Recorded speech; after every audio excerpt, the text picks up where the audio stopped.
नमस्कार, मैं हूं शोभित भारद्वाज। आप सभी लोगों का स्वागत अभिनंदन करता हूं आपके अपने परिवार रोजगार विद अंकित में। कैसे हैं आप सभी लोग? जल्दी से जुड़ जाएं और कमेंट करके बताएं।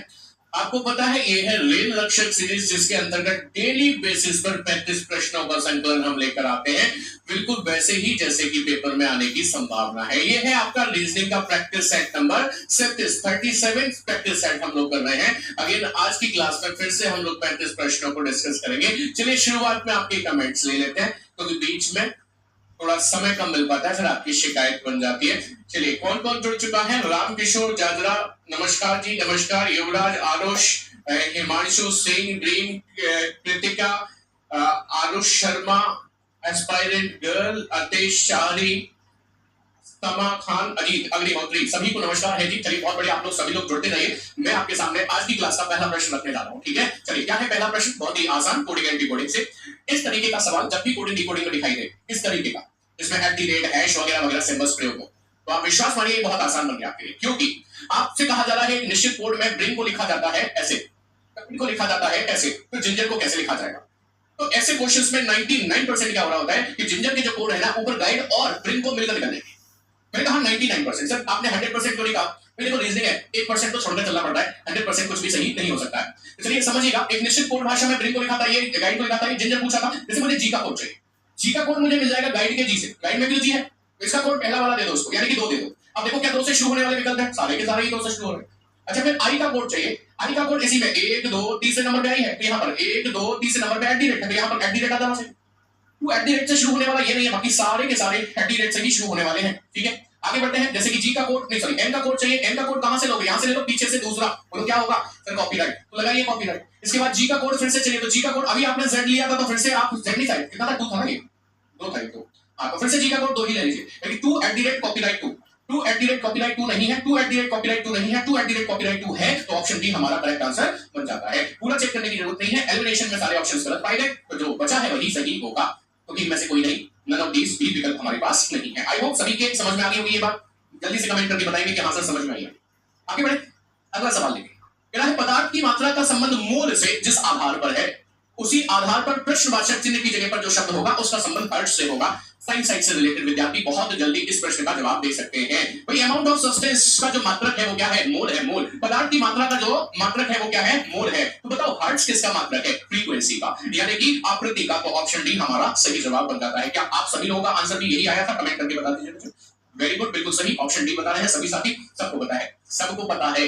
अगला सवाल क्वेश्चन नंबर 3, फिर से एनालॉजी सादृश्यता से है, आपको बताना है उस प्रश्नवाचक चिन्ह की जगह पर क्या है। देखो लेटर की एनालॉजी है, लेटर की एनालॉजी आसान मानी जाती है, कारण है एबीसीडी के नंबर्स और अपोजिट पर आधारित होती है। हालांकि कल लेटर की एनालॉजी कठिन थी, याद करिए क्या थी? सन, डे, मून, नाइट, याद आ गया होगा आपको। लेकिन इस बार ऐसी नहीं है। आप मुझे बताओ बी 2 पर, एफ 6 पर कितना प्लस नजर आएगा? इस 4। अच्छा यदि आप डायरेक्ट यहाँ n 14 पर 4 प्लस कर दें, 14 और 4 18, 18 का मतलब आना चाहिए। 8 से शुरू होने वाले 2 विकल्प नहीं है, ये तो गएगा। अभी d 4 पर है, h 8 पर, फिर से प्लस 4 है। ऐसे ही आप t 16 में भी 4 प्लस कर दो, 20, 20 का मतलब हो गया t। ऑप्शन एलिमिनेशन से काम हो गया भाई, RT वाला ये विकल्प नहीं है, तो ऑप्शन डी हमारा करेक्ट बनेगा। चाहिए तो मैं पूरा सॉल्व कर दूं। देखो a में भी 4 जोड़ा e आ गया, m में भी 4 जोड़ो, 13 और 4 17 का मतलब q, C में भी 4 जोड़ा G आ गया, O में भी 4 जोड़ो, 15 और 4 19 का मतलब S। तो RTUS आंसर करेक्ट है, ऑप्शन डी सही है। उम्मीद है सभी साथी समझ पाए होंगे इस बात को अच्छी तरीके से। अच्छा कमेंट देखिए सर, मेरा ऐप बंद हो गया है, सुबह से क्लास नहीं ले पा रहे। देखो एक तरीका तो ये है, एप्लीकेशन में कोई समस्या आ जाती है तो तरीका ये है कि आप ऐसा करें, उसे अनइंस्टॉल कर दें और फिर से इंस्टॉल कर दें, है ना? अपने आईडी पासवर्ड डाल के इंस्टॉल करने के बाद फिर उसे लॉगिन कर दें। मैं उम्मीद करता हूं 90% आपकी समस्या का समाधान हो जाएगा। उसके बाद भी 10% रह जाता है, हमारे हेल्पलाइन नंबर पर कॉन्टैक्ट करिए, ठीक है? वैसे तो हो जाएगा उसी से। चलिए बढ़िए आगे, अगले सवाल चौथे सवाल की तरफ, एनालॉजी से ही है। सवाल है 6 का संबंध 64 से जिस आधार पर दिया गया, उसी आधार पर 11 का संबंध किससे होना चाहिए?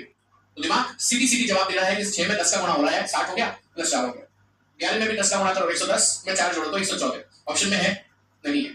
कुछ और सोचिए, ये जो 6 है ना, इसमें प्लस 2 कर ले, कितना हो गया आपके सर? 8। उस 8 का वर्ग कर दें, कितना हो गया आपके सर? 64। ये जो 11 है इसमें भी आप ऐसे ही प्लस 2 कर ले, कितना हो गया?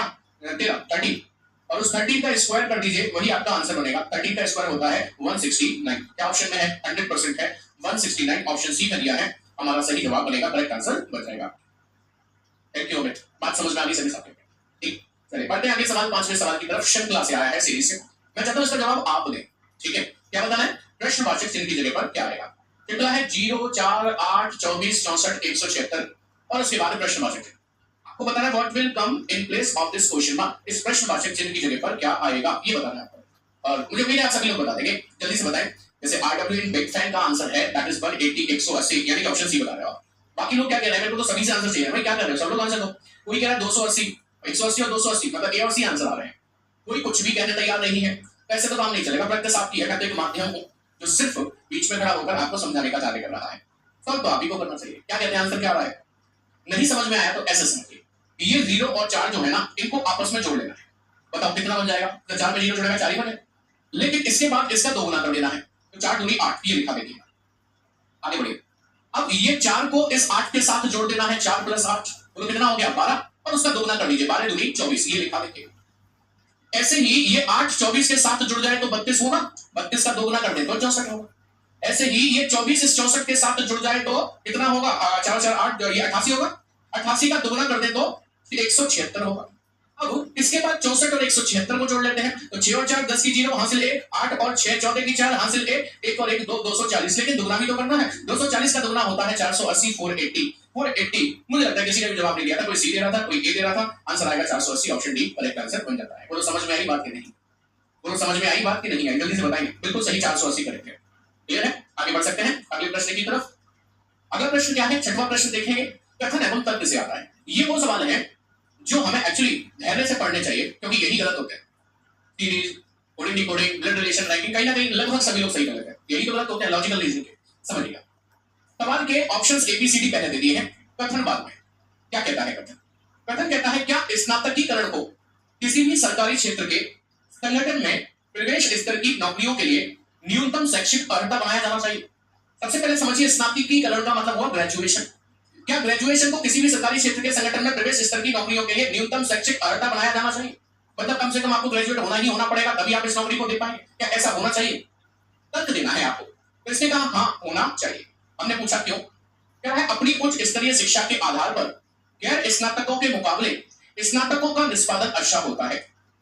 मतलब ये कह रहा है कि स्नातकों का गैर स्नातकों के मुकाबले स्नातकों का निष्पादन अच्छा होता है। मतलब जो ग्रेजुएट नहीं है उनसे अच्छा निष्पादन यानी कि उससे अच्छा परफॉर्मेंस किसका होता है? ग्रेजुएट का। जरूरी है क्या? ऐसा कुछ भी जरूरी नहीं है। पढ़ाई लिखाई से किसी की एफिशिएंसी बढ़ जाए ऐसा कोई जरूरी नहीं है। इसलिए यह तर्क मुझको कमजोर लगता है।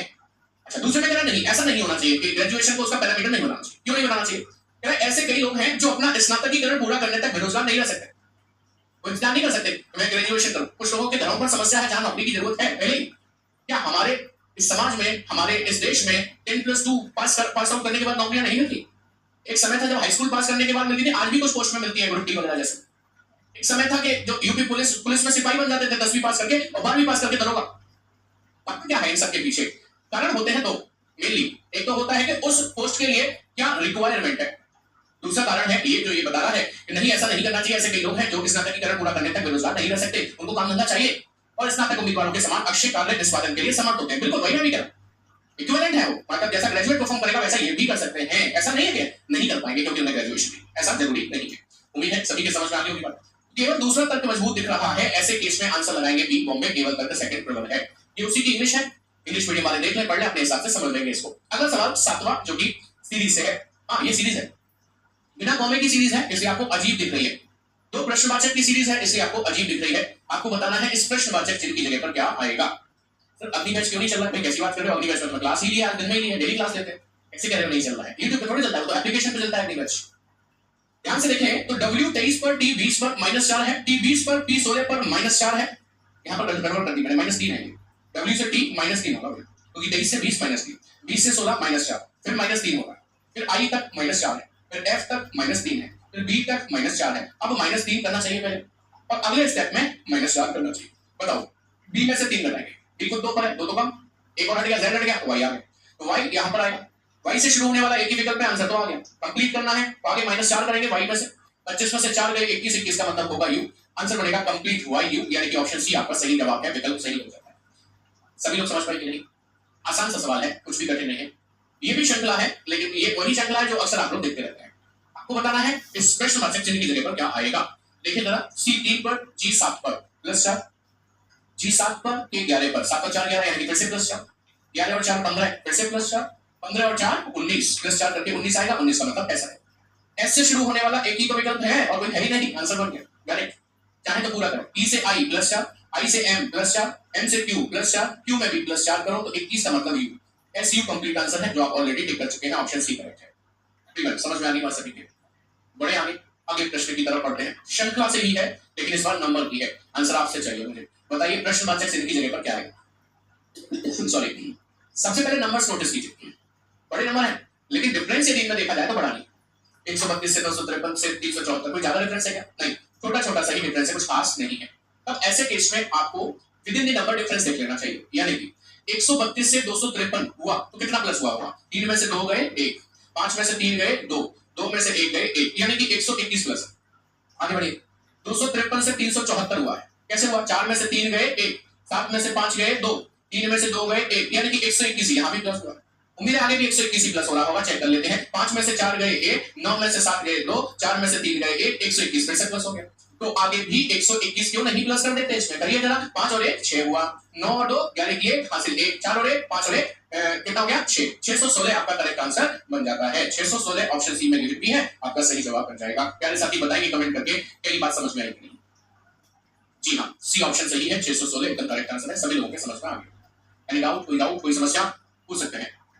अगला सवाल है 10वां, ये एनालॉजी जैसा ही है, मतलब एक्चुअली एनालॉजी का ही है, लेकिन इस बार तीन समुच्चय दे रखे हैं। 352 का संबंध 30 से जिस आधार पर है, 296 का संबंध 108 से जिस आधार पर है, उसी आधार पर 628 का संबंध किससे होगा ये आपको बताना है। ऑप्शंस आपके सामने हैं और ये समय भी आपके सामने है, बताइए आंसर क्या बनता है, फटाफट से बताइए क्या आंसर होने वाला है,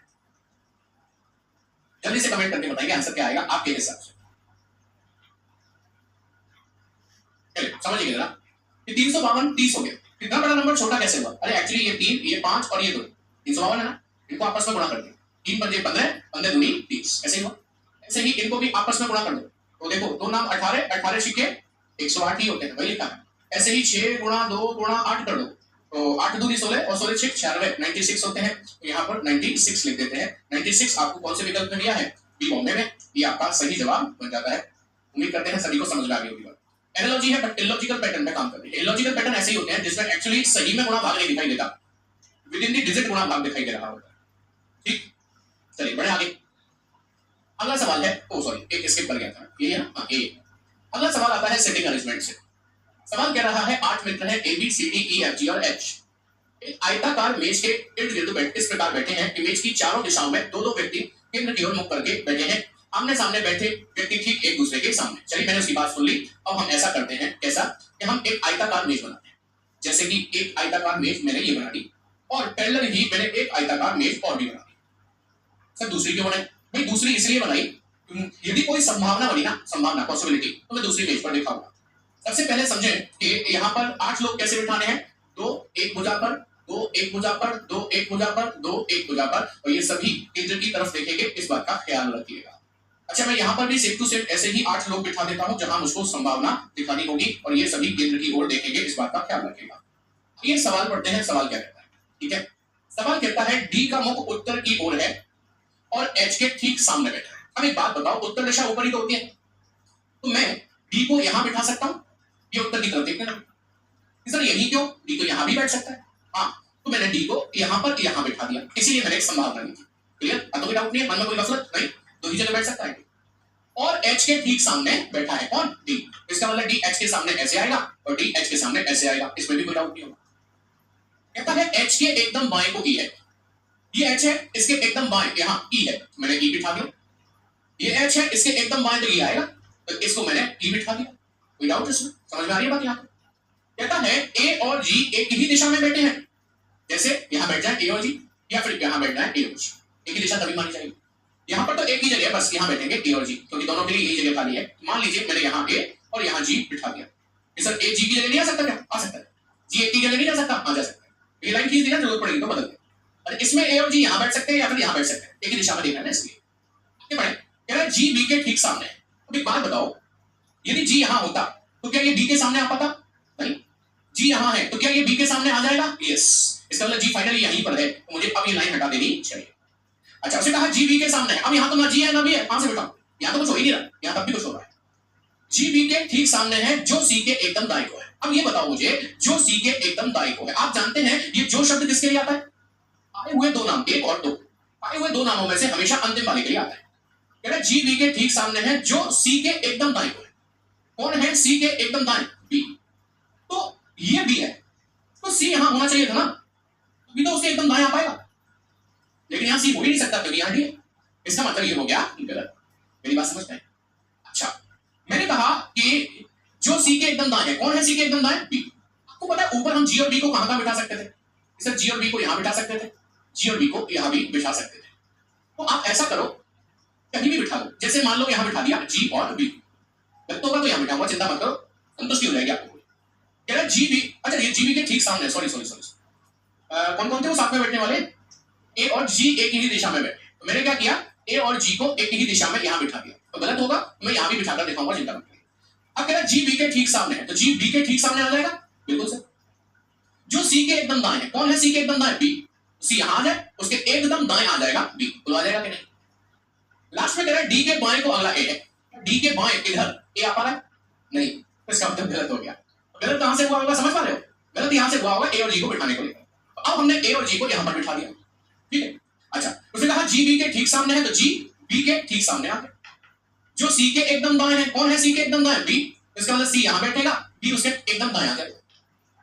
लास्ट में कह रहा है डी के बाएं अगला ए है, तो डी के बाएं अगला ए फिर से नहीं आता। बड़ी गड़बड़ हो रही है भाई, क्या बात है? अब गड़बड़ कहां से हुई होगी बताना जरा।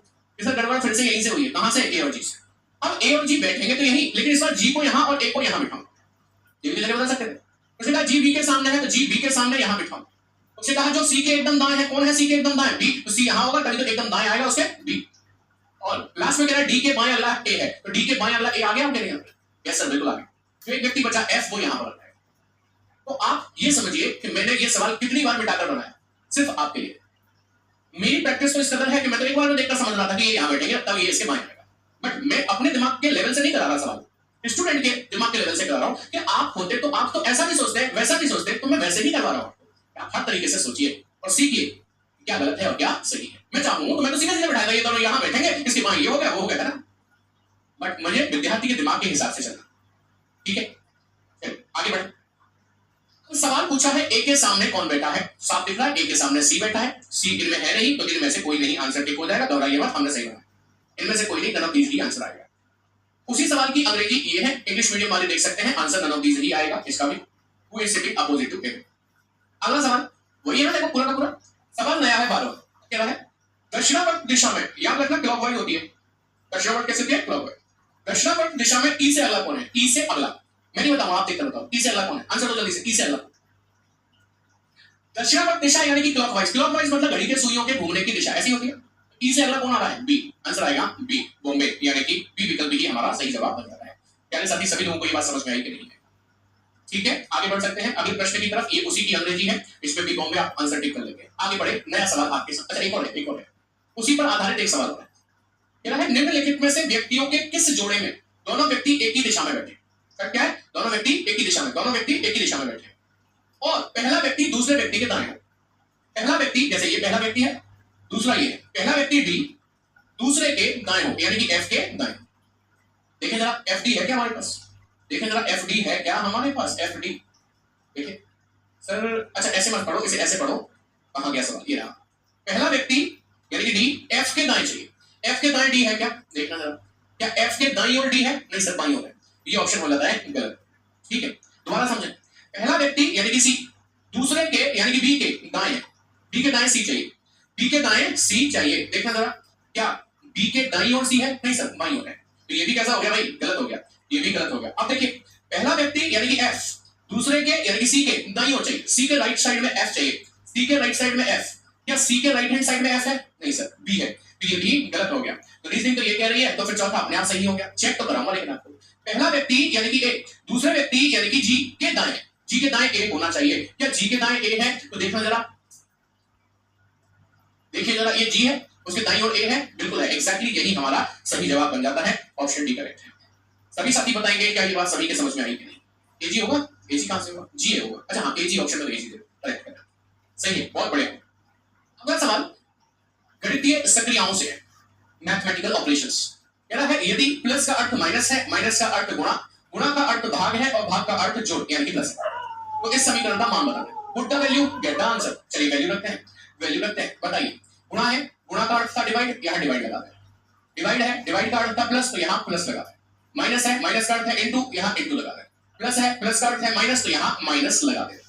बोर्ड मास के अकॉर्डिंग पहले भाग लगाएंगे, 5 का 30 में 6 बार गया प्लस, अब इनका गुणा कर लेंगे, 55 25 यहां लिख देंगे और माइनस का 5 बराबर है क्वेश्चन मार्क। ये जुड़ने वाली वैल्यू जोड़ दीजिए, 21 हो गई, 21 में से 5 जाएंगे, क्वेश्चन मार्क की जगह क्या आएगा पता चल जाएगा, आंसर आएगा 16। 16 क्या कर दिया मैंने? अच्छा 25 से 31 होते हैं भाई, ये कौन सी गणित थी? 25 से 31 में से 5 जाएंगे तो कितना बचेगा? 26 बचेगा। प्रश्नवाचक चिन्ह की जगह पर 26 आएगा, ऑप्शन बी हमारा सही विकल्प है। वाह बहुत बढ़िया, 25 और 6 21, क्या बात है, क्या गणित है। मेरा कह रहा हूं भाई, अपनी ही कह रहा हूं। आगे बढ़े अगले प्रश्न की तरफ। ये है अगला प्रश्न from the coding and decoding. आपको बताना है आंसर, मैं नहीं बताऊंगा। सवाल है एक निश्चित कूट भाषा में ट्रेलर को लिखा है RPYGJCP, तो इसी कूट भाषा में पीकॉक कैसे लिखा जाएगा ये बताना है। पीकॉक कैसे लिखा जाएगा, चलिए यही समझाने की कोशिश करता हूं। T 20 पर है और R दूसरा रंग ले लेता हूं। हाँ भाई T 20 पर है, R 18 पर -2, R 18 पर, T 16 पर -2, A 1 पर, Y 25 पर -2, I 9, G 7 -2, L 12, J 10 -2, E 5, C 3 -2, R 18, T 16 -2। प्रत्येक लेटर में -2 करके उसका कोड बनाएगा। भाई पीकॉक में भी -2 करते हैं, T -2 करेंगे तो N आएगा, E -2 C, A -2 Y, C -2 A, O -2 M, C -2 A, K -2 I, NCYA MAI, option C हमारा करेक्ट है भाई। समझ में बात आई? राइमिंग हो रही है बढ़िया वाली, समझ में बात आई कि नहीं? ठीक है आगे बढ़ सकते हैं, अगला सवाल देखेंगे भाई। अगला सवाल ये है, सवाल कैलेंडर चैप्टर से है। क्या कहता है सुनिएगा। कहता है सीता को याद है कि वह अपने भाई से शनिवार को मिली थी, सैटरडे को, जो कि किसी विशेष महीने की 20 तारीख के बाद था। 20 तारीख के बाद 21 22 23 24 कुछ भी हो सकता। यदि उस माह की पहली तारीख मंगलवार को थी तो सीता किस तारीख को अपने भाई से मिली थी? भाई एक बात समझो, यदि उस माह की पहली तारीख मंगलवार को थी, ठीक है, यदि 1 तारीख का मंगल था तो 2 तारीख का बुध होगा, 3 का बृहस्पतिवार, 4 का शुक्रवार, तो 5 का क्या होगा? शनिवार। और वो शनिवार को ही मिलती है अपने भाई से, है ना। यदि 5 तारीख का शनिवार रहा होगा तो 5 में 7 दिन जोड़ दो, 5 और 7 12 का भी शनिवार रहा होगा, 12 में 7 जोड़ा 19 का भी शनिवार ही रहा होगा, और 19 में 7 जोड़ा तो 26 का भी शनिवार ही रहा होगा। शनिवार तो 5 का भी है, 12 का भी है, 19 का भी है, लेकिन वो कौन सी तारीख के शनिवार से मिली होगी? सर 26 की। क्यों? क्योंकि उसने कहा 20 तारीख के बाद था जिस शनिवार को, 20 तारीख के बाद तो यही आएगा 26, यानी कि option D is the correct one. उसने पूछा तो सीता किस तारीख को अपने भाई से मिली थी? कमेंट करके बताएंगे क्या ये बात आपको अच्छे से समझ में आई कि नहीं आई। एवरीवन कमेंट कीजिए, थम्स अप करके बता दीजिए। मैथ की क्लास नहीं हुई, कोई कारण रहा होगा सर प्लीज हेल्प। मैंने आरपीएफ का बेस्ट किया था, मैंने पुराने नंबर पर डाउनलोड किया था, किसी कारण वजह से मैंने वो सिम बंद कर दी, अब तो बड़ा मुश्किल है भाई, बड़ा मुश्किल है उसके लिए। बाकी आप बेहतर जानकारी के लिए हेल्पलाइन नंबर से कॉन्टेक्ट कर लीजिए, ठीक है। चलिए अगला सवाल श्रृंखला से है, सीरीज से। ऐसी श्रृंखला वही गाने वाली गाना उठाना होता है ना। सबसे पहले खाली स्थानों सहित लेटर लिखते हैं, 1 2 3 4 5 6 7 8 9 10 11 12। 12 का मतलब 2 2 3 3 4 4 6 6 कितने कर सकते हैं? मैं कह रहा हूं इसमें मुझे तो एक ए दिख रहा है और एक बी दिख रहा है, सी तो कहीं से कहीं ना तो विकल्पों में है ना यहाँ पर है, तो आप या तो 2 के टुकड़े करो या 4 के, 3 और 6 के नहीं कर सकते। तो हमने क्या किया, हमने 2 के टुकड़े कर लिए, जैसे 1 और 2 कर लिए, या 4 के कर लें, 4 के करते हैं, 1 2 3 4 4 का टुकड़ा, 1 2 3 4 4 का टुकड़ा, 1 2 3 4 का टुकड़ा। नोटिस करिए पहला लेटर ए, पहला लेटर ए, पहला लेटर ए सब में, दूसरा खाली दूसरा खाली दूसरा खाली सब में है। अब बड़ा मुश्किल हो जाएगा पकड़ में आना, आखिरी के तो B A B A B A. अब कैसे पकड़ में आए, कहीं भी हिंदी नहीं मिलेगी, यहाँ पर क्या आना चाहिए? अब आपको ऑप्शन उठाने पड़ेंगे। मान लीजिए मैंने पहला ऑप्शन उठाया बी ए बी, यहाँ रखा बी, यहाँ रखा ए, यहाँ रखा बी। अब गाना बनाकर बताओ, A double B A double A B A double B A. गाना कुछ मजेदार सा नहीं बना। चलिए दूसरा विकल्प उठाकर देखते हैं। दूसरा विकल्प है ट्रिपल बी, मैंने यहाँ पर भी रखा, यहाँ पर भी रखा, यहाँ पर भी रखा। अब गाना गा के देखिए, A double B A double B A double B A. अब मजेदार लग रहा है गाना, तो यही आंसर है भाई, जहां पर मजा आने लगे यही आंसर है। तो आपने खाली स्थानों पर ये ट्रिपल बी डाले थे, वही आपका सही जवाब बन जाता है। उम्मीद करते हैं सभी साथियों को ये बात समझ में आ गई होगी। एवरीवन कमेंट कीजिए, बताइए क्या ये बात समझ में आई है सभी के लिए, ठीक है। ऑप्शन रख के देखना पड़ा क्योंकि कहीं से कोई हिंट ही नहीं मिल रही थी। गाने का स्टैंजा भी कंप्लीट हो जाता है तो हम पूरा गाना वहीं से गा देते हैं, यहाँ स्टैंजा कंप्लीट ही नहीं हो रहा था। अगला सवाल देखें और आप विषम छांटकर बताएं। दी गई 4 विकल्पों की आकृतियों में 3 किसी एक गुण के आधार पर समान है अर्थात वे अपना एक समूह बनाती हैं, लेकिन एक उस गुण के अभाव में अलग है, वही ढूंढनी है कि वह कौन सी है। बताएं, कमेंट कीजिए। बताइए एबीसीडी 4 विकल्प में से अलग कौन सी है और क्यों है, और क्यों है, साथ ही साथ ये भी बता देना कौन सा आंसर लगाना है। आंसर लगेगा इसका बी बॉम्बे। कारण है बी बॉम्बे में प्लस के चिन्हों का भी प्रयोग हुआ है गुणा के साथ, लेकिन अन्य सभी में गुणा गुणा गुणा गुणा गुणा गुणा का ही चिन्ह है, कहीं भी प्लस का चिन्ह नहीं है। कितना सिंपल तो लॉजिक था। इसमें भी गलती करने की कोई माफी नहीं है, ध्यान रखिएगा, ऐसी गलतियों की माफी नहीं हुआ करती है। चलिए आगे बढ़ते हैं अगले प्रश्न की तरफ। अगला प्रश्न क्या कहता है, अगला प्रश्न है ये जो कि आता है ब्लड रिलेशन चैप्टर से, यानी कि खून खराबे वाले रिश्तों से, खून के रिश्तों से। ठीक है, चलिए देखिएगा। सवाल है प्रेरणा सुधीर की पुत्र वधु और विभोर की भाभी है। तो भाई उसने कहा प्रेरणा जो है ना, प्रेरणा वो सुधीर की पुत्र वधु है। इसका मतलब इसको एक पति देना चाहिए हमें, और पति को एक पिता देने चाहिए, और उनको सुधीर नाम देना चाहिए, तभी तो प्रेरणा सुधीर की पुत्र वधु लगेगी। भाई इसका पुत्र ये और उसकी वधु ये, सुधीर की पुत्र वधु होगी। प्रेरणा सुधीर की पुत्र वधु है और विभोर की भाभी है। कौन? प्रेरणा। इसका मतलब इसके पति का भाई होगा कौन? विभोर। विभोर, तभी तो उसकी भाभी लगेगी। क्या ये बात भी अच्छे से समझ में आ गई साथी? आगे कह रहा है आकाश सुधीर का पुत्र है और विभोर का अकेला भाई है। आकाश सुधीर का पुत्र है और विभोर का अकेला भाई है। कौन? आकाश। इसका मतलब आकाश यही होगा और कोई नहीं। पूछा है प्रेरणा का आकाश से क्या संबंध है, तो ये तो बहुत क्लोज संबंध है भाई। प्रेरणा आकाश की पत्नी है, पत्नी यानी कि वाइफ है। ऑप्शन डी हमारा करेक्ट आंसर बन जाएगा। प्यारे साथी बताएंगे क्या ये बात सभी के समझ में अच्छी तरीके से आई है? हस्बैंड वाइफ नहीं तो गड़बड़ हो जाएगी, और ऑप्शन में भी नहीं हस्बैंड वाइफ। उसने पूछा है प्रेरणा का आकाश से क्या संबंध, तो प्रेरणा कौन लग रही है? आकाश की पत्नी लग रही है। ठीक है, अगला सवाल देखेंगे जो कि डायरेक्शन चैप्टर से आता है, दिशाओं संबंधी प्रश्न से आता है।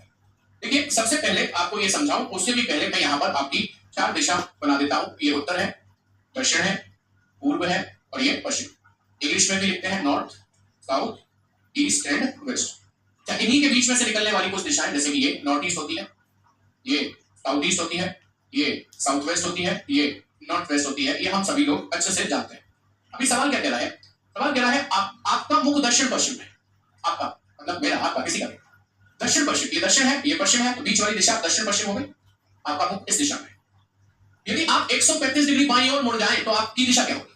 अब आपका फेस ऐसे है ना, ऐसे। अब आपका बायां यानी कि लेफ्ट इधर ही तो चलेगा, यानी कि एंटी क्लॉक। वो भी कितना मुड़ा? 135। तो ये कितना हुआ? 45। 45 में 90 और जोड़ दो, 135 हो गया। बताइए अब आपका मुख कौन सी दिशा में? सर इसमें। ये कौन सी है? सर पूरब। पूरब को इंग्लिश में क्या कहते हैं? ईस्ट। ऑप्शन सी हमारा करेक्ट आंसर बन जाता है। प्यारे साथी सभी कमेंट करके बता दें चीजें क्लियर है कि नहीं। वेरी गुड, बहुत बढ़िया। ठीक है, आगे बढ़ते हैं अगले प्रश्न की तरफ। ये है अगला प्रश्न जिसमें आपको विषम छांटकर बताना है। कुछ संख्याएं दी हैं या आप कह सकते हैं सन दिए हैं। सन के नजरिए से देखेंगे तो चीजें बहुत जल्दी समझ में आएगी। विषम छांटना है निम्नलिखित विकल्पों में से विषम संख्या शब्द या अक्षर का चयन करें। 1984, 2024 और 1876, 2014। सब समझ गए? 2014 बनेगा। क्यों बनेगा? कौन नहीं समझा बताओ भाई? क्योंकि 2014 जो है वो एक साधारण वर्ष है। कैसी वर्ष है? साधारण वर्ष है। बाकी अन्य सभी की सभी कैसी वर्ष है? लीप वर्ष है। और लीप वर्ष की पहचान कैसे होती है? लीप वर्ष वे वर्ष होती हैं जिनमें 4 का भाग पूर्णतः चला जाए, वे वर्ष लीप वर्ष कहलाती हैं। तो देखो भाई, जिनमें नहीं सॉरी जिनकी आखिरी 2 डिजिट में 4 का भाग पूर्णतः चला जाए। क्या 84 में 4 का भाग जाएगा? बिल्कुल। 24 में जाएगा, 76 में जाएगा, सब में जाएगा। क्या 14 में जाएगा? नहीं, ये लीप नहीं है। ये कैसी वर्ष है? साधारण वर्ष है। उम्मीद है सभी साथी समझ पाए हैं इस बात को अच्छी तरीके से। लीप ईयर और नॉन लीप ईयर की वजह से। ये सिंपल ईयर या ऑर्डिनरी ईयर बोला करें उससे ज्यादा बेहतर रहेगा। ऑर्डिनरी ईयर बोलते हैं इसको। चलिए आगे बढ़ेंगे अगले प्रश्न की तरफ। अगला सवाल आपको क्या बताना है? उस विकल्प का चयन करना है जो दी गई आकृति में अंतर है। घूर्णन की अनुमति नहीं है, means rotation is not allowed. Rotate नहीं कर सकते। कौन सी आकृति उसके अंदर छिपी हुई है ये आपको बताना है। कमेंट्स इनवाइटेड है क्योंकि मैं तो फिर सीधे डायरेक्ट आंसर पे पहुंचूंगा, है ना। इसलिए कमेंट्स बता दीजिए। आंसर डी दे रहे हैं सब लोग, तो ये सही हुई है। D is the correct one. देखो भाई, ये वाली आकृति ऐसे ऐसे ऐसे, ये वाली आकृति ऐसे ऐसे ऐसे, बीच में बॉक्स है, यहाँ भी बॉक्स है, बीच में लाइन है, ऊपर से लाइन है, बीच में भी है, बीच में भी है। ऑप्शन डी करेक्ट आंसर बन जाता है। कंप्लीटली ये आकृति उसके अंदर निहित दिखाई दे रही है और हमें घुमाने की भी आवश्यकता नहीं पड़ी और हमें अलाउ भी नहीं था कि हम उसे रोटेट कर पाए। ठीक, आगे बढ़े। अगला प्रश्न देखेंगे जो कि रैंकिंग चैप्टर से आता है। रैंकिंग चैप्टर से आता है।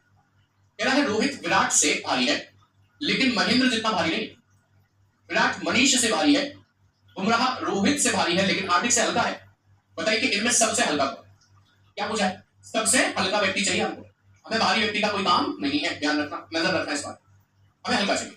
यार रोहित विराट से भारी है तो रोहित का कोई काम नहीं होगा क्योंकि तो भारी है, हमें हल्का चाहिए। रोहित विराट से भारी है लेकिन महेंद्र जितना भारी नहीं है, इसका मतलब महेंद्र उससे भी ज्यादा भारी है, तो मुझे महेंद्र भी नहीं चाहिए, कोई भारी चाहिए नहीं। फिर कह रहा है विराट मनीष से भारी है, विराट होता ना तो मैं काट देता उसे, विराट मनीष से भारी है। बुमराह रोहित से भारी है, बुमराह होता ना तो मैं काट देता उसे। बुमराह रोहित से भारी है लेकिन हार्दिक से हल्का है, और बुमराह हल्का है, और हार्दिक से हल्का मतलब हार्दिक भारी है, तो हार्दिक को हटा दो, जो बचा वो आंसर लगा दो, ऑप्शन बी यानी कि मनीष। क्या आपका भी यही आंसर आया था? जल्दी से कमेंट करें। बिल्कुल सही आदेश, आदि वो शुभम, रंजीता कुमारी, सभी का आंसर सही है। बबीता वर्मा, अनीता, करेक्ट। ये तरीका भी आपको बहुत पसंद आया, मुझे पता है आप लोग कमेंट करके बताते रहते हैं, सर ये वाला तरीका सबसे बढ़िया लगता है, बिना बनाए डायरेक्ट आंसर आ जाता है। लेकिन याद रखना ये तरीका केवल तब फॉलो करना है जब सबसे भारी या सबसे हल्का पूछा, या लंबाई की क्रम में पूछा तो सबसे लंबा या सबसे छोटा पूछा। वो कहते दूसरा सबसे छोटा, तीसरा सबसे लंबा, तब ऐसे केस में आप ये तरीका अप्लाई नहीं कर सकते, तब आपको ग्रेटर देन लेस देन से ही इस सवाल को सॉल्व करना पड़ेगा। अगला सवाल देखेंगे सभी साथी, आपको बताना है दी गई प्रश्न आकृति में त्रिभुजों की संख्या कितनी है। अब इस प्रकार की फिगर, मतलब ये पर्टिकुलर जिस तरीके से बनी हुई फिगर है, इसको गिनने का एक तरीका है। तरीका यह है कि जब भी आपसे इस आकृति में त्रिभुज पूछे जाएं तो आप एक फॉर्मूले को अप्लाई करिए, 1/8 n+2 2n+1, और आपका आंसर कभी गलत नहीं होने वाला। ठीक है, ऐसी आकृति में ये फॉर्मूला काम करेगा। अब आप कहोगे कि सर n क्या है, n क्या है, n फॉर्मूले में n आया, n है नंबर ऑफ बेसलाइन 1, ये 2, ये 3, ये 4, तो यहां पर n की वैल्यू जो बनी वो कितनी बनी, 4 बनी, राइट। अब आइए यहां पर n की वैल्यू रखकर आंसर निकाल लेते हैं। हालांकि कुछ लोगों को इसका आंसर याद होता है, तुरंत कह देते हैं सर 27 है, याद कर रखा है कुछ लोगों ने। देखो भाई 1/8, n की जगह क्या रखोगे कि सर 4, n की जगह 4, अभी 4 और 2 6 हो जाएगा, गुणा में, ये 4 दूनी 8 और 1 9 हो जाएगा, गुणा में। अब आप बताइए 4 से 8 2 बार कट गया, 2 से 6 3 बार कट गया, और 9 3 27 बन गया, तो आपका करेक्ट आंसर हो गया 27। अब साथियों एक बात मैं आपसे और पूछना चाहता हूं, वो बात ये है कि मान लीजिए मैं ये वाली रेखा मिटा दूं, ये लो ये मैंने मिटा, अब इसमें त्रिभुजों की संख्या कितनी होगी। मैंने इस रेखा को मिटा दिया, अब इसमें त्रिभुज कितने होंगे। जब वो रेखा थी तब तो 27 निकले थे, आप सबको पता है। अब मैंने उस रेखा को मिटा दिया है, कौन सी वाली, ये वाली। अब त्रिभुज कितने होंगे, जल्दी से कमेंट करके बता दीजिए, आपके हिसाब से आंसर क्या होगा, जल्दी से बताइए भाई। 24 25 27 27 तो पहले ही थे भाई, 25 ज्यादातर आंसर आ रहे हैं और 24 आ रहे हैं, और कुछ 22 भी कह रहे हैं। आइए जानते हैं, जिस लाइन को मैंने मिटाया इसे मिटाया नहीं जा सकता, ये वाली लाइन थी ना जिसे मैंने मिटाया था, ये आत्मा की तरह अमर है, अजर है, इसे काटा नहीं जा सकता, इसे जलाया नहीं जा सकता, इसे मिटाया नहीं जा सकता। बस इतना समझिए कि ये लाइन थी तो 27 निकले थे, ये लाइन हट गई तो इससे बनने वाला एक त्रिभुज ये नहीं बन पाएगा, और इससे बनने वाला दूसरा त्रिभुज ये भी नहीं बन पाएगा। दो त्रिभुजों का नुकसान हो गया। कुछ लोगों को लग रहा है कि दो ही का हुआ है, नहीं, दो तो ये है। इसी लाइन से बनने वाला क्या तीसरा त्रिभुज ये नहीं है, ये भी तो नहीं बनेगा। कुछ लोगों को लगता है अच्छा ये 3 नहीं बनेंगे, नहीं, अब ये कौन है, इसी लाइन से बनने वाला क्या एक त्रिभुज ये वाला नहीं है जो नहीं बन पाएगा। कितने हो गए भाई, 4। क्या कोई और है इस लाइन से बनने वाला, क्या कोई और है जो ना बन पा रहा हो इसकी वजह से, मेरे ख्याल से तो नहीं। कितने हो गए, ये 4 है ना, 4 घटा दीजिए 27 में से, तो जब 27 में से आप 4 घटाएंगे, 27 में से 4 घटाएंगे तो कितना आएगा 23। बट ये क्वेश्चन मैंने अभी पूछा था वो है, यहाँ नहीं, यहाँ तो आपका आंसर 27 ही था, ऑप्शन बी करेक्ट आंसर। तभी साथी समझ पाए इस बात को, एवरीवन समझ में आ गई। आगे बढ़ते हैं, अगले प्रश्न की तरफ मूव कर रहे हैं। सवाल कह रहा है प्रीलिमिनरी में ऐसे कितने अक्षर युग्म हैं जिनके मध्य उतने ही अक्षर हैं जितने की अंग्रेजी वर्णमाला में उनके मध्य होते हैं। आइए जानते हैं। मैं यहाँ थोड़ा सा बड़ा करके लिख देता हूँ, PRELIMINARY।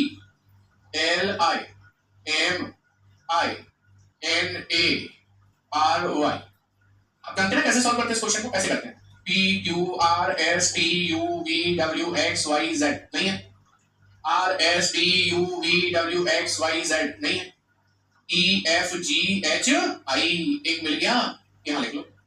आई के बाद JKLM अब नहीं है, यहां से देखो LMNOPQR एक और मिल गया, यहां लिख लो।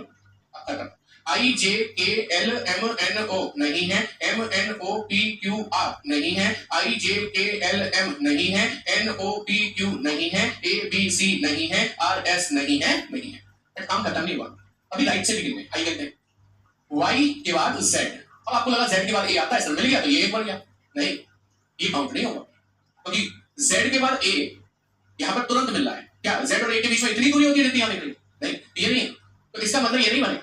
यहां से देखिए RSTUVWXYZA नहीं है, ABCDEFGHI नहीं है, NOPQRSTU नहीं है, IJKL एक और मिल गया, MNO अब नहीं है, अब आप पूरा चेक कर लेना, आपको एक भी ऐसा युग्म नहीं मिलेगा। तो केवल कितने युग्म मिले? 3, इसलिए ऑप्शन सी आपका सही जवाब बनेगा। कुछ लोग 3 से अधिक बता रहे होंगे, जो कि आंसर डी दे रहे हैं, वो गलत होगा। क्या सभी के समझ में आ गई ये बात? एवरीवन समझ में आ गई बातें? आगे बढ़ते हैं, अगला सवाल देखें, जो कि वेन डायग्राम पर आधारित सवाल है। सवाल क्या कहता है सुनिए। कहता है 26वां सवाल है, आरेख में 1000 व्यक्तियों के उनकी अंग्रेजी, हिंदी और मराठी की जानकारी के संबंध में एक नमूना सर्वेक्षण को दर्शाया गया है। कितने व्यक्ति सभी भाषाएं जानते हैं? सभी भाषा यानी कि तीनों भाषा जानने वाले ये है 175। तो ये तीनों डायग्राम में कॉमन है, तो ये तो सब जानने होंगे। 175 आंसर बनेगा ऑप्शन डी। कोई डाउट इसमें? ये कहां से लगा दिया मैंने? हाँ भाई, कोई डाउट इसमें? 175 आंसर बनेगा ऑप्शन डी। ये सवाल उसी की इंग्लिश है, यहां पर आता हूं। ये कह रहा है कि 78 व्यक्ति कितनी भाषाएं जानते हैं? सबसे पहले नोटिस करिए 78 ये है। ये 78 दो भाषा को जानने वालों को बताता है, वो भी कौन सी? हिंदी और अंग्रेजी। तो हिंदी और अंग्रेजी दो भाषा जानते हैं, तो ऑप्शन कौन सा लगा देंगे? डी लगा देंगे। सभी साथियों की बात समझ में आ गई हो? एवरीवन कमेंट करें और बताएं कई बात समझ में आई। आपस में बातें आप लोग कम किया करो, पट्टी के लिए जुड़ते हो यहाँ पर, आपस की बातचीत के लिए थोड़ी जरूरत है, ठीक है? चलिए आगे बढ़े, अगले प्रश्न की तरफ मूव कर जाए। अगला सवाल 28वां, अजय तो उसी की इंग्लिश। 28वां सवाल ये है, जो कि रैंकिंग चैप्टर से आता है साथियों। रैंकिंग चैप्टर का सवाल है। सवाल कहता है विदर्भ एक नाम है, विदर्भ का स्थान उसकी कक्षा में ऊपर से 12वां। लेट्स से ऊपर से यहाँ विदर्भ को हमने बिठाया, ठीक है, और ये ऊपर से कितना हुआ? सर 12वां है, हमने 12 लिख दिया। पुलकित का स्थान उसी कक्षा में नीचे से 18वां है, नीचे से पुलकित को लाए, ये पुलकित है, ठीक है, और ये नीचे से कितना है? 18वां है, तो हमने नीचे से 18वां लिख दिया।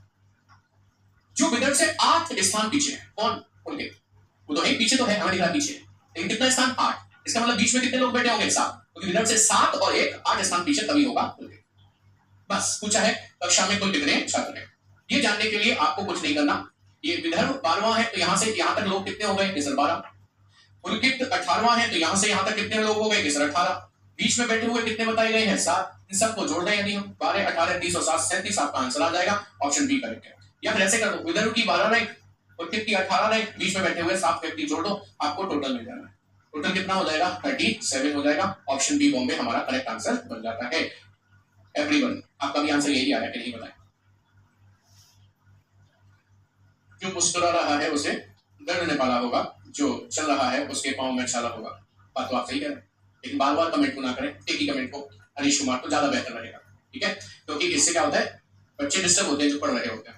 सब क्या विशेष कमेंट चल रहा है, हरीश कुमार ने क्या कह दिया ऐसा जो बार बार आ रहा है। चलिए सवाल को देखते हैं। सवाल कह रहा है कि नीचे दिए गए प्रश्न में प्रश्न आकृति को मोड़कर कौन सी उत्तराकृति बनाई जा सकती है। ये जानने के लिए कौन सी उत्तराकृति बनेगी, पहले ये बताओ। इस काली बिंदी के अपोजिट में खाली सतह है, इस काली बिंदी के अपोजिट में कैसी सतह है? खाली। इस काली बिंदी के अपोजिट में कैसी सतह है? खाली। इसी प्रकार अब आप मुझे ये बताओ कि इस प्लस के अपोजिट में भी खाली सतह है, तो आप मुझे बताएंगे प्लस के अपोजिट में आपने क्या निकाला है? कि सर खाली सतह ही निकाली है। जो बच गई ये और ये आपस में अपोजिट हो रही है, ये सतह कुछ ऐसी दिख रही है, ये अपोजिट किसके हो रही है? कि सर इस वाली सतह है, कि जिसमें ऐसी ऐसी ऐसी ऐसी आकृति। आप जानते हैं नियम ये कहता है कि दो विपरीत कभी एक साथ दिखने नहीं चाहिए। तो हमने देखा कि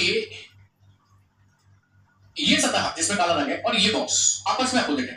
ये काला रंग और उसका बॉक्स बगल बगल में आ गया, जो कि नहीं आना चाहिए। काला रंग और बॉक्स अगल बगल में आ गया, जो कि नहीं आना चाहिए। ये ऑप्शन बचा और ये वाला बचा। अब नोटिस कीजिए इन दोनों में से आंसर कौन सा बनना चाहिए। अब ये देखो, यहां पर काली बिंदी से क्लॉकवाइज चलूं तो ये काला रंग और उसके बाद प्लस। काली बिंदी से क्लॉकवाइज चलूंगा तो काला रंग आएगा या प्लस आएगा? पहले प्लस। जबकि काली बिंदी से चलने पर कौन सा रंग आएगा? काला। प्लस बाद में आएगा, यहां प्लस पहले आ गया है, इसका मतलब ये ऑप्शन नहीं बनेगा। आंसर क्या बनेगा? डी। नोटिस करिए कैसे करेंगे। नोटिस करेंगे प्लस से क्लॉकवाइज चलना, प्लस काला रंग और फिर बिंदी, प्लस काला रंग और बिंदी, क्लॉकवाइज में मिल रहा है कि नहीं? दैट मींस ऑप्शन डी, यानी कि डी विकल्प में जो दिया गया पासा है वो उपरोक्त पासे को फोल्ड करके बनाया जा सकता है। डी विकल्प हमारा बिल्कुल ही करेक्ट आंसर हो जाएगा। एवरीवन समझ में आ गई बात? चलो बढ़ो आगे, अगले सवाल की तरफ। कोडिंग एंड डिकोडिंग का सवाल है, जवाब आपसे चाहिए। जवाब आपसे चाहिए। कहता है कि निश्चित कूट भाषा में करप्ट को लिखा है DPWTTQ, CO RR UPT। Corrupt को लिखा है क्या? DPWTTQ।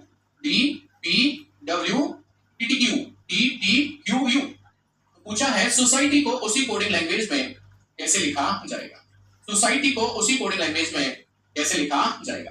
आगे साथी समझते हैं कैसे लिखा जाएगा। देखिए यहां क्या हो रहा है कि शुरुआत के 2 लेटर और अंत के 2 लेटर को अलग हटा दो। देखो C+1D O+1P, बोलो +1 है, P+1Q t+1 u बोलो +1 है बस। लेकिन यहां पर ऐसे करके r+2 t u+2 w r+2 t, यानी कि इस पूरे सेट में +2 है। ऐसा ही इसमें करेंगे, 2 लेटर इधर निकालो, 2 इधर निकालो, +1 करो t लिखो, +1 करो t लिखो, +1 करो u लिखो, +1 करो z लिखो। इसे इसे इसे ऐसे बनाओ +2 करके। बताओ e में 2 जोड़ा g बनेगा, i में 2 जोड़ा a बनेगा, t में 2 जोड़ा e बनेगा। आंसर है TPG u z। Option D Delhi हमारा सही जवाब बन गया। यानी साथी सब लोग थम्स अप करके बता देंगे क्या ये बात आपको समझ में आई है? जल्दी से कमेंट कीजिए एवरीवन। चलिए आगे बढ़े। अगला सवाल श्रृंखला से है, लेकिन इस बार आपको ये नहीं बताना कि इसमें प्रश्नवाचक चिन्ह की जगह पर क्या है, बल्कि आपको बताना है कि गलत पद कौन सा है, गलत पद बताना है। तो कैसे निकालेंगे? आइए, कुछ ना समझ में आए तो डिफरेंस तो कर ही लिया करो। कितने का डिफरेंस है? 34। अभी कितने का डिफरेंस है? तो यहां से यहां तक का डिफरेंस छोटा है, यहां से यहां तक का भी डिफरेंस छोटा है, यहां ज्यादा बड़ा है कि नहीं? चलो देख लेते हैं। 40 और ये 56 का डिफरेंस है 56 का। यहां से यहां तक का डिफरेंस यदि आप देखते हो 2 0 2, ये बड़ा डिफरेंस होगा। मुझे गड़बड़ यहीं पर लग रही है, ऐसा करो इसे छोड़ दो। अभी यहीं तक का डिफरेंस देखो। तो यदि इनमें आपस में देखें कितने का डिफरेंस है, तो आपस में डिफरेंस कितने का है? 6 में से 4 गए 2, 5 में से 3 गए 2, 22 का। यदि मैं आगे भी 22 का ही डिफरेंस ले जाऊं तो 6 और 2 8 आएगा, 5 और 2 7 आएगा, 78। यदि इस 78 को जोड़ा जाए 116 में तो 6 और 8 14 की 4, हासिल आ गई 1 और ये 2 और 7 9 हो गया और ये 1 हो गया। 194 आना चाहिए यहां पर। बात तो सही। इसका मतलब गलत कौन सी संख्या है? 318। ऑप्शन बी हमारा करेक्ट आंसर बन जाता है। आई बात समझ में सभी साथियों को बताइए एवरीवन, समझ में आ गई बात? चलिए 32वां सवाल कह रहा है उस विकल्प का चयन करें जिसमें प्रश्न आकृति छिपी है या अंतः स्थापित है, मतलब छिपी हुई है, बेसिकली वही बताना है, एम्बेडेड है। कीजिए नोटिस और बताइए आपका आंसर क्या है। जल्दी से कमेंट करके बताओ साथियों, कौन से में निहित है? बॉम्बे में, दिल्ली में, अहमदाबाद में या चेन्नई में? बताइए जल्दी से। चलिए देखिए आप सवाल में, ये मुझे बी में मिल जाएगी? नहीं मिलेगी, ऊपर वाला नहीं मिलेगा, ए में मिल जाएगी। कैसे मिलेगी? ऐसे ऐसे ऐसे ऐसे ऐसे। Yes exactly, option A correct है। बाकी किसी को नहीं मिलेगा। आंखों का टेस्ट है, इससे अधिक कुछ नहीं है भाई, इससे अधिक कुछ भी नहीं है। हेल्पलाइन पर संपर्क कर लीजिए, हेल्पलाइन, ठीक है? आपका समाधान वहां से होगा। चलिए अगला सवाल देखेंगे 33वां, जो कि एनालॉजी से है। कहता है 24 का संबंध 60 से जिस आधार पर है उसी आधार पर 120 का संबंध किससे होगा? बताओ जल्दी कमेंट करके बताओ, आप ही से चाहिए मुझे आंसर। जल्दी कमेंट करो और बताओ। मनदीप शर्मा आप ही का आंसर दिया मैंने। हेल्पलाइन पर संपर्क कीजिए, वहीं से आपका समाधान होगा, वही करके, ठीक है? हेल्पलाइन पर संपर्क कीजिए। थैंक यू किरण गोस्वामी। चलिए आंसर है किसी का 300 बता रहे हैं, देख लेते हैं। अच्छा एक बार बताओ 24 से 60 आप कैसे पहुंचा रहे हो? जैसे 6 जोड़ा फिर 2 कर दिया तो 6 जोड़े 126 का 2 252, ऑप्शन में नहीं, एक्चुअली 24 में गुणा हो रहा है। 25 चौका 100, 15 चौके 60 किलो 6, 15 दूनी 30, नहीं ये हो रहा है कितने का? 2.5 का गुणा हो रहा है। करिए 25 चौका 100 0 10 हासिल, 25 दूनी 50 और 10 60 हो गया। एक के बाद दशमलव लगा दिया, 60 आ गया, 60 ही बिल्कुल सही। ऐसे 120 में भी गुणा हो रहा है, कितने का? 2.5 का। करिए कितना हुआ? 0 लिख लो पहले ये वाला। तो 25 दूनी 50 की 0, 5 हासिल, 25 एकम 5 6 और 5 30 हो गए। डॉट लगाना है 0 के बाद, कितना आ गया बताओ? 300। ऑप्शन ए हमारे पास 300 बिल्कुल है, ऑप्शन ए हमारा सही है। आंसर भी दिया हुआ था शुरुआत में ही बहुत से लोग। 4 और 2 6 का दो ना। चलो हो सकता है कोई और तरीका मिले, आगे बढ़ सकते हैं अगले सवाल की तरफ, ठीक है? अगला सवाल ये है जो कि डायरेक्शन चैप्टर से आता है। कह रहा है सैनिकों की 2 टुकड़ियां ए और बी को जो क्रमशः पूर्व और पश्चिम की ओर चली। इसका मतलब पूर्व में कौन सी चली पता है आपको? ए। क्रमशः मतलब जिसका नाम पहले आया उसे पहला वाला दिशा चला। हाँ, 2 टुकड़ी है ए और बी, क्रमशः पूर्व और पश्चिम में चली है। इसका मतलब यह है कि ए तो चली है पूर्व में और बी चली है पश्चिम में। यही है समझ। निम्नलिखित आदेश गए बाएं मुड़, ये बाएं मुड़ गई, तो ये इधर थी तो ये भी बाएं मुड़ गई। आदेश का पालन तो करना ही पड़ेगा। दाएं मुड़ तो ये दाएं मुड़ गई, ये इधर थी तो ये दाएं इधर मुड़ जाएगी। बाएं मुड़ ये इधर थी तो ये बाएं मुड़ गई, ये इधर थी तो बाएं नीचे मुड़ गई। ठीक है? अंत में ए तथा बी टुकड़ियां क्रमशः किन दिशाओं की ओर मुड़ गई? क्रमशः पूछा है तो पहले ए का बताना फिर बी का बताना। ए कौन सी दिशा में है? किसे उत्तर में, और बी कौन सी दिशा में है? दक्षिण। उत्तर दक्षिण आंसर आएगा, ऑप्शन डी हमारा सही जवाब बन जाएगा। I hope that point is clear to you everyone. समझ में आ गई है सभी की बात करेंगे। आज क्या ज्यादा एप्लीकेशन की समस्या ज्यादा क्यों सुनने में आ रही है? एप्लीकेशन नहीं चल रहा है, ज्यादातर कमेंट आज पूरी क्लास में यही चलते रहे। चलिए मैं पता करता हूँ, कुछ कोई टेक्निकल ग्लिच हो सकता है मे बी, जिसकी वजह से आप सभी को ये समस्या का सामना करना पड़ रहा है। ठीक है, मैं पता कर लेता हूँ उसके बारे में। चलिए हम आगे बढ़ते हैं, अगला सवाल देख रहे हैं, 35वां और आखिरी सवाल आज की क्लास का। सवाल आता है सिलोजिज्म से। कहता है वक्तव्य यानी कि आपको कथन दे रखा है। कहता है सभी पुरुष स्त्रियां हैं। मैंने सभी पुरुष को बना दिया, क्या स्त्रियां? सभी पुरुष स्त्रियां हैं, ये लीजिए मैंने सभी पुरुष को बना दिया, क्या स्त्रियां? आगे कहता है सभी स्त्रियां संघ की हैं, तो सभी स्त्रियों को संघ की बना दिया मैंने। बुरा मत मान जाना स्त्रियों, ठीक है, ये कह रहा मैं नहीं कह रहा हूं। निष्कर्ष पढ़ लेते हैं। निष्कर्ष में कह रहा है सभी पुरुष संघ की हैं। जी हाँ, सभी पुरुष संघ के अंदर आ रहे हैं, तो संघ की तो नहीं। अब तो खुश हो स्त्रियां, पुरुष भी संघ की हो गए। सभी संघ की पुरुष हैं, सर सभी संघ की नहीं है पुरुष, कुछ संघ की पुरुष जरूर है। ये गलत हो गया, क्योंकि रिलेशन बाहर से अंदर आता है, सभी में सही नहीं होता। कह रहा कुछ संघ की पुरुष है, हाँ कुछ संघ की पुरुष है, कुछ में निकलता है, ये सही होगा। कुछ संघ की स्त्रियां हैं, जी हाँ कुछ संघ की स्त्रियां हैं, ये भी सही होगा, क्योंकि बाहर से अंदर आते में कुछ में सही होता है। पहला, तीसरा, चौथा सही निकलता है, तो ऑप्शन डी हमारा सही विकल्प बन जाता है। पहले साथी सभी कमेंट करके बता देंगे क्या ये बात समझ में आई या नहीं आई। एवरीवन कमेंट कीजिए और बताइए क्लास कैसी लगी, प्रश्न कैसे लगे। डेली बेसिस पर हम लोग 35 प्रश्न लाते हैं, कल फिर कुछ नए प्रश्नों के साथ मुलाकात करेंगे। आज की क्लास में इतना ही रखते हैं। Thank you very much, good night, take care, Jai Hind class.